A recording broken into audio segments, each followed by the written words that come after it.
और आपने चिराग को बिठाया। अजय उपाध्याय जी का ये आरोप है, चिराग ने जो है नीतीश जी का घर जला दिया, ये भी आरोप है। और साथ ही साथ आरोप ये भी है कि इस तरह की राजनीति तो बीजेपी करती है, हम तो दो टूक साफ राजनीति करते हैं, ये तोड़ पकड़, इसको पकड़ा उसको छोड़ा, इसको पकड़ा उसको छोड़ा, ये राजनीति तो बीजेपी का ट्रेडमार्क है। यही आरोप लगा रहे हैं आप पे अजय उपाध्याय जी।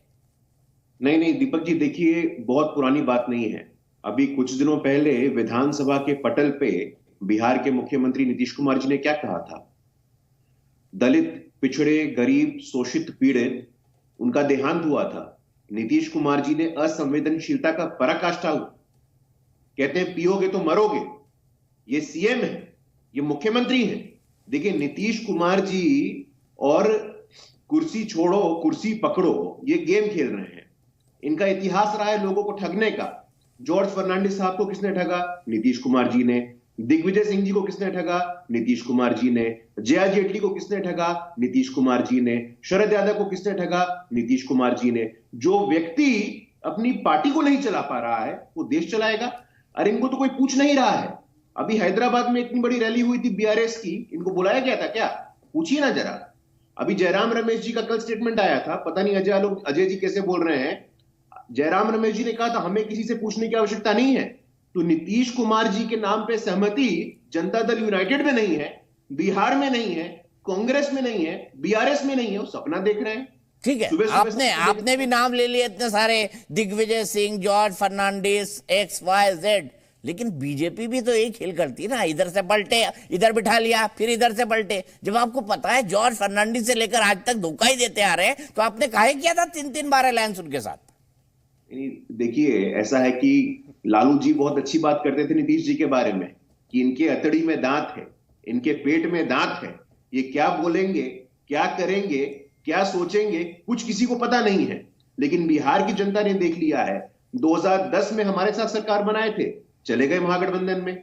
15 में उनके साथ सरकार बनाए थे, आ गए हमारे साथ। 20 में हमारे साथ सरकार बनाए थे, उनके साथ चले गए। तो ये जो नीतीश जी का राजनीतिक चरित्र है, ये बिहार के लोगों के सामने आज एक्सपोज हो गया है। नौजवान पे लाठी चलते रहे, लोग मरते रहे, घर जलता रहे, अपराध और भ्रष्टाचार चरम पे रहे। नीतीश जी का बस एक ही प्राथमिकता है, मेरी कुर्सी बची रहे भाई। यही तेजस्वी यादव कुर्सी कुमार कहते थे, यही तेज प्रताप पलटू चाचा कहते थे।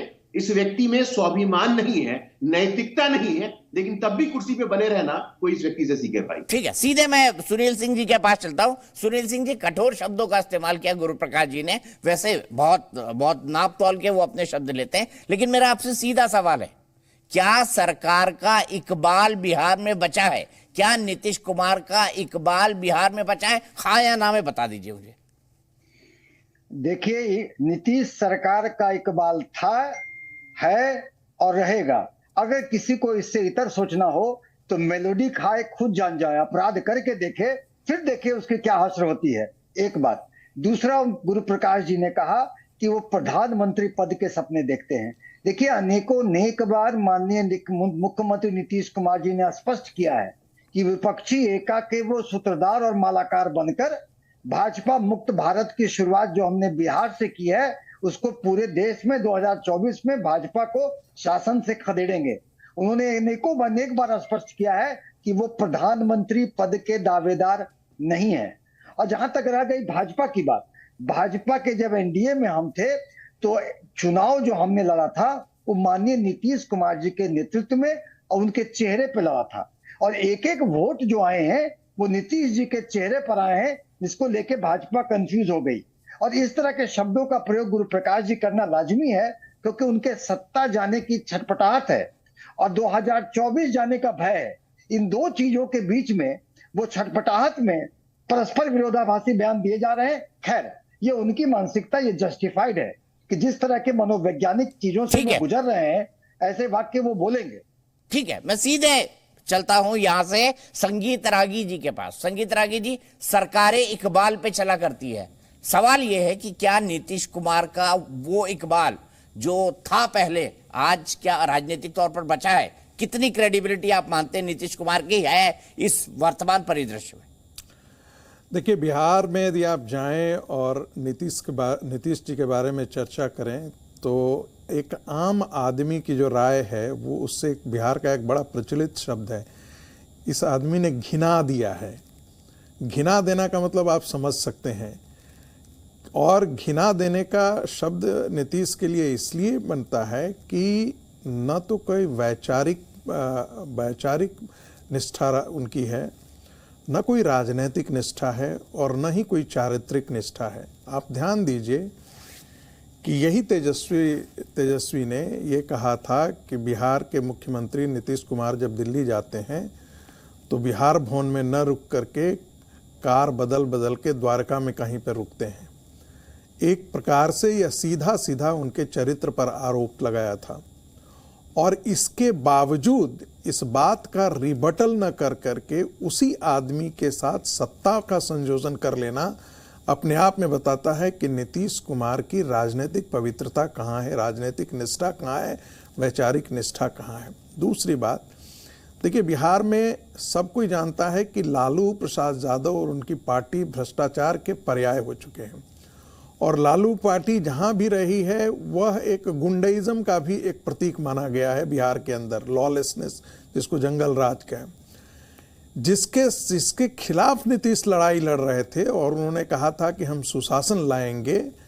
उसी गुंडे तंत्र के साथ, उसी भ्रष्टाचारी तंत्र के साथ नीतीश कुमार जाकर के सत्ता में चले जाते हैं।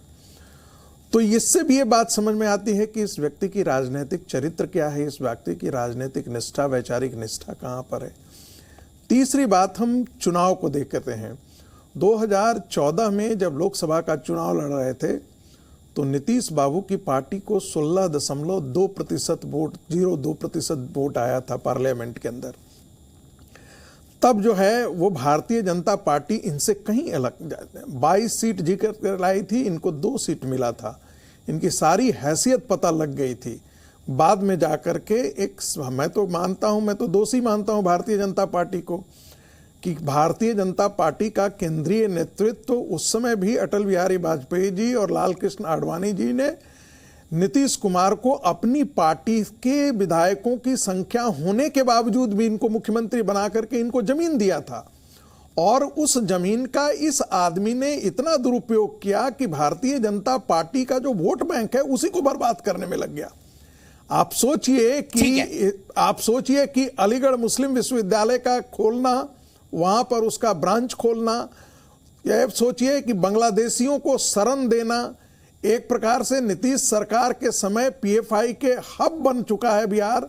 यह सारा नीतीश की देखरेख में हुआ है। इसके बावजूद भारतीय जनता पार्टी को, मुझे ऐसा लगता था कि जितना विरोध करना चाहिए था भारतीय जनता पार्टी ने नीतीश का विरोध नहीं किया। ठीक है, मैं ये मानता हूं। चलिए, ये दूसरा एस्पेक्ट है। अभिषेक यादव जी के पास चलते हैं और उनसे सीधा एक एस्पेक्ट लेते हैं। सगीत जी रुक जाइए, छोटा छोटा रखते हैं तो सबको बोलने में भी आसानी होगी और सब अपना पॉइंट साफ साफ रख पाएंगे।